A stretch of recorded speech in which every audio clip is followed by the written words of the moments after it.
మనం జరుపుకునే ఈ విజయదశమి పండుగకు రామాయణానికి ఇంకా మహాభారతానికి సంబంధం ఉందని మీలో ఎంతమందికి తెలుసు? దుర్గమ్మ తల్లి మహిషాసురుడు అనే ఒక భయంకరమైన రాక్షసుని వధించడం వల్ల మనం ఈ దసరా పండుగను జరుపుకుంటాము. మన పురాణాల ప్రకారం శ్రీరాముడు కూడా రావణాసుని ఇదే రోజు వధించాడని ఎంతో మంది నమ్ముతారు. ఇకపోతే మహాభారతానికి ఇంకా విజయదశమికి ఉన్న సంబంధం ఏంటో మీలో ఎవరికైనా తెలిస్తే కామెంట్ చేయండి. అలాగే జమ్మి చెట్టుకు కూడా ఈ దసరా పండుగ రోజు ఎంతో ప్రాముఖ్యతను ఇస్తారు. ఈ దేవి నవరాత్రుల రోజు అమ్మవారు ఒక్కొక్క రోజు ఒక్కొక్క రూపంలో దర్శనమిస్తారు. అసలు ఆ 9 రూపాలేంటో, ఆ రూపాలు ఎలా వచ్చాయో, ఇంకా రామాయణానికి మహాభారతానికి ఈ విజయదశమికి ఉన్న సంబంధం గురించి ఈ వీడియోలో పూర్తి డీటెయిల్స్ తో తెలుసుకుందాం. హలో ఫ్రెండ్స్, నేను మీ Chaitanya and welcome to our channel the CP Talks. వీడియోలోకి వెళ్లే ముందు ఈ వీడియోకి ఒక లైక్ చేసి మీ సపోర్ట్ ని మన ఛానల్ కి ఇవ్వండి. అలాగే మనం ఈ వీడియోకి 150 లైక్స్ ని టార్గెట్ గా పెట్టుకున్నాము.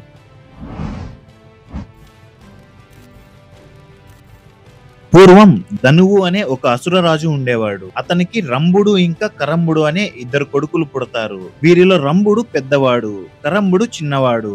దానంలోను, గుణంలోను ఇంకా ప్రవర్తనలోను వీరి వంశానికి ఎవ్వరూ సాటిరారు. అయితే ఈ 2 అన్నతమ్ములకు ఒక లోపం ఉంటుంది.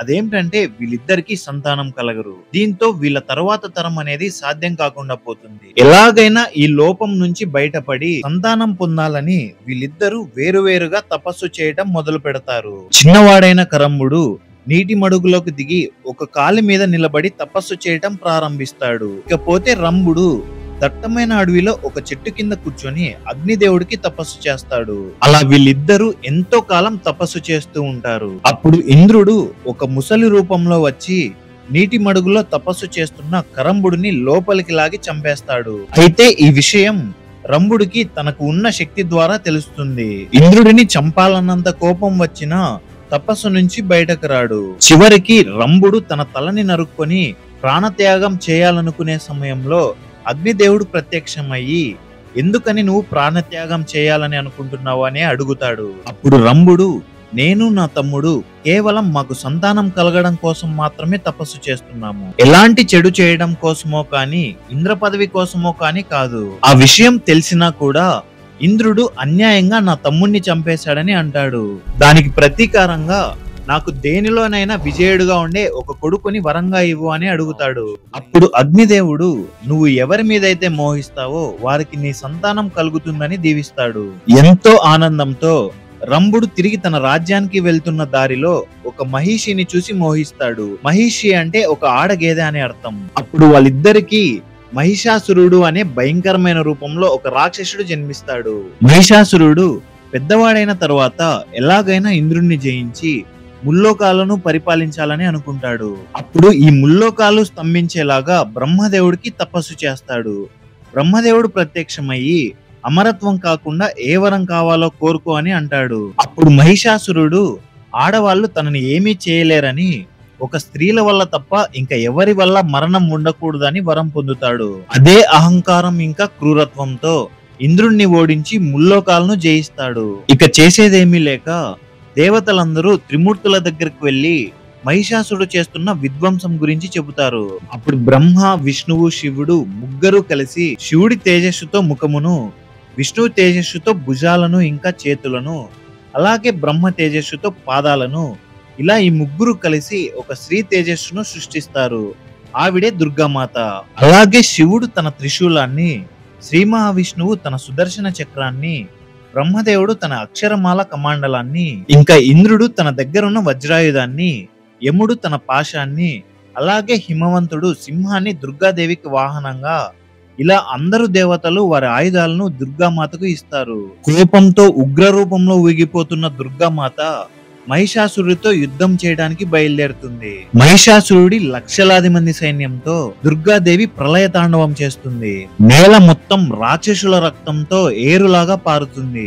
మహిషాసురుడు కూడా తనకున్న మాయాశక్తితో తన రూపాలను మార్చుకుంటూ పోరాడతాడు. ఒకసారి ఏనుగులాగా, ఇంకొకసారి సింహంలాగా, మళ్ళీ మహిషాసురులాగా మారి పోరాడుతున్నాడు. కానీ దుర్గాదేవి మాత్రం వాడు ఏ రూపంలో వచ్చినా జయిస్తూ ముందుకు వెళ్తుంది.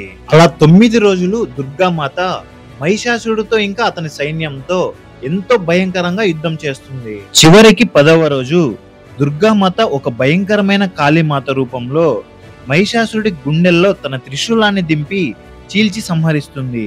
ఇలా మనం నవరాత్రుల్లో అమ్మవారిని ఒక్కొక్క రోజు ఒక్కొక్క రూపంలో కొలుస్తాము. 10వ రోజు విజయదశమిని జరుపుకుంటాము. ఈ విజయదశమి రోజు దుర్గామాత మనందరికీ ఇస్తున్న సందేశం ఏమిటంటే, మహిషాసురుడు అంటే మనలోని కోపం, లోభం ఇంకా మోహం. ప్రతి ఒక్కరూ వారిలోని మహిషాసురుని సంహరిస్తే ప్రతిరోజు విజయదశమిగా మారుతుంది. అలాగే నవరాత్రుల్లో అమ్మవారు మొదటి రోజు శైలపుత్రి దేవిగా, 2వ రోజు బాలా త్రిపుల సుందరి దేవిగా, 3వ రోజు గాయత్రి దేవిగా, 4వ రోజు అన్నపూర్ణ దేవిగా, అలాగే 5వ రోజు లలితాదేవిగా, 6వ రోజు శ్రీ మహాలక్ష్మి దేవిగా, 7వ రోజు సరస్వతి దేవిగా, 8వ రోజు దుర్గాదేవిగా, చివరి రోజైన 9వ రోజు అమ్మవారిని మహిషాసుర మర్దిని రూపంలో కొలుస్తారు. ఇదే రోజు శ్రీరాముడు రావణాసుని సంహరించి సీతాదేవిని రక్షించాడని ఎంతో మంది నమ్ముతారు. అందుకే మన భారతదేశంలో కొన్ని చోట్ల రావణుడిని దహనం చేసి విజయదశమిని జరుపుకుంటారు.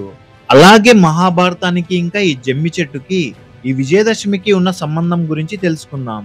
మహాభారత పురాణం ప్రకారం పాండవులు అజ్ఞాతవాసం చేయటానికి విరాట రాజ్యం వెళ్ళినప్పుడు వారి ఆయుధాలని ఒక జమ్మి చెట్టు మీద దాచిపెడతారు. అజ్ఞాతవాసం ముగిసిన వెంటనే పాండవులు ఆ చెట్టు దగ్గరకు వెళ్లి వారి ఆయుధాలను తిరిగి తీసుకుంటారు.